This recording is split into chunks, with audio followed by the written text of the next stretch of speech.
নমস্কার। বর্তমান দিনে বহু মানুষ আছেন যারা অ্যাস্ট্রোলজার বা জ্যোতিষের পরামর্শ নিয়ে বিভিন্ন ধরনের রত্ন পরিধান করে থাকেন। সেটা কলেট আকারে হতে পারে বা আংটি আকারে আঙুলেও পরিধান করে থাকেন।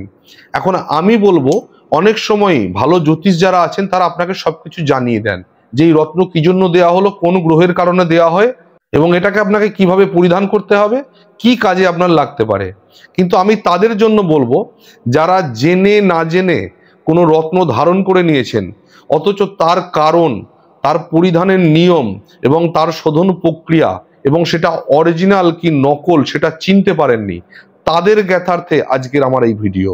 তো আজকে আমি এটা সিরিজ আকারের সমস্ত রত্ন সম্বন্ধে আপনাদের সঙ্গে পরিচয় ঘটাবো, কিন্তু আজকে সমস্ত রত্ন নিয়ে না আলোচনা করে একটি বিশেষ রত্ন নিয়ে আলোচনা করব, যেটা ম্যাক্সিমাম মানুষের ক্ষেত্রেই রেকমেন্ড করা হয় এবং বহু মানুষ আছেন যারা যারা ইতিমধ্যেই এই রত্নটি পরিধান করে আছেন আংটি হিসাবে, যার নাম হলো প্রবাল, বা অনেকে এটাকে কোরাল বলে থাকেন, চলতি কথা এটাকে পলাও বলা হয়ে থাকে।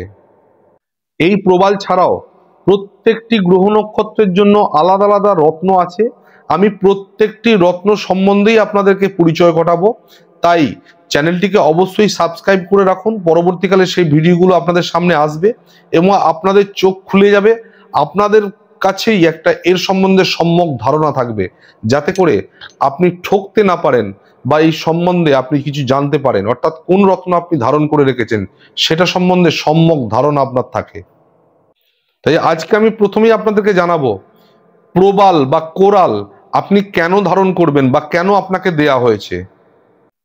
তবে এটা ভাববেন না আমি এই ভিডিওর মাধ্যম দিয়ে আপনাকে প্রবাল বা কোরাল ধারণ করার কথা বলছি।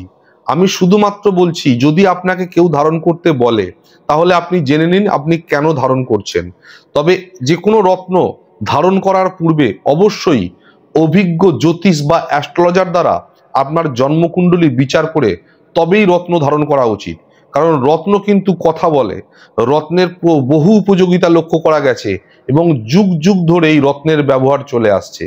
রত্ন যদি উপযুক্ত রত্ন হয় এবং সেটা যদি সত্যিই আপনার দরকার হয়, তাহলে সেই রত্ন ধারণ করে অবশ্যই আপনি এর সুফল পাবেন। আর রত্ন যদি আপনার প্রয়োজন না থাকে অথচ আপনাকে দিয়ে দেওয়া হয়, সেক্ষেত্রে রত্নের কুপ্রভাবও আপনার জীবনে পড়তে পারে। তাই আসুন জেনে নিই প্রথমেই যে প্রবাল আপনি কেন ধারণ করবেন। তবে হ্যাঁ, তার সত্ত্বেও আপনি জ্যোতিষের পরামর্শ নিয়ে তবেই ধারণ করবেন। সাধারণত দেখা গেছে জমি সংক্রান্ত কোনো সংকট থাকলে বা দুর্ঘটনা থেকে রক্ষা করার জন্য অনেক সময় প্রবাল রেকমেন্ড করা হয়। যারা হোটেলের ব্যবসায় যুক্ত আছেন তাদের ক্ষেত্রেও অনেক সময় প্রবাল রেকমেন্ড করা হয়। এছাড়াও নানা রোগ, যেমন রক্তের দোষ, রক্ত শোধনের জন্য বা মঙ্গল গ্রহজনিত ক্ষতির হাত থেকে রক্ষা করার জন্য প্রবাল দেওয়া হয়ে থাকে।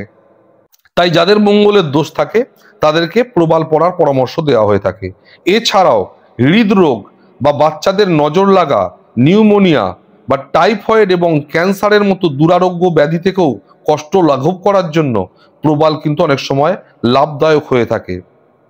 এবার আপনাদের জানাবো এই যে প্রবাল, এই প্রবাল আপনি ধারণ করবেন কিভাবে। প্রবাল কিন্তু সোনা অথবা চাঁদির আংটিতে আপনি ধারণ করতে পারেন, অথবা চাঁদির আংটির মধ্যে একটু সোনার টাচ দিয়ে তাতে প্রবাল লাগিয়ে সেই প্রবাল আপনি আংটি হিসাবে ধারণ করতে পারেন, অথবা কলেট হিসাবে গলায় বা বাহুতেও ধারণ করতে পারেন।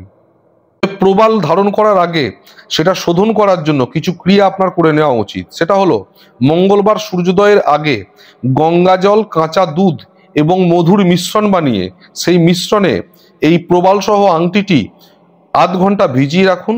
এরপর বেলা 11টার সময় পুরুষদের জন্য ডান হাতের অনামিকা এবং মহিলাদের জন্য বাম হাতের অনামিকা ধারণ করা শ্রেয়। এবং ধারণ করার পর আপনাকে একটি মন্ত্র উচ্চারণ করতে হবে, যেটি করলে অত্যন্ত শুভ। মন্ত্রটি মন দিয়ে শুনবেন। মন্ত্রটি হলো ওম ক্রিং ক্রিং ক্রৌং স ভৌমায়।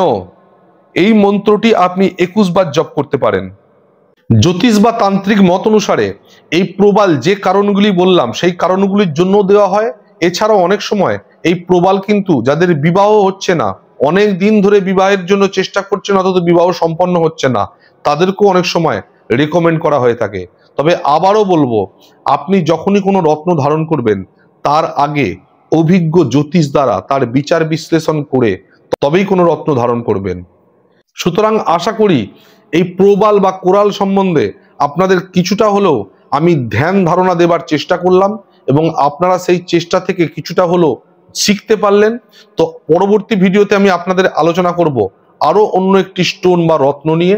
আপনারা ততক্ষণ পর্যন্ত আমার সাথে থাকবেন। আবার দেখা হবে পরের ভিডিওতে। ধন্যবাদ।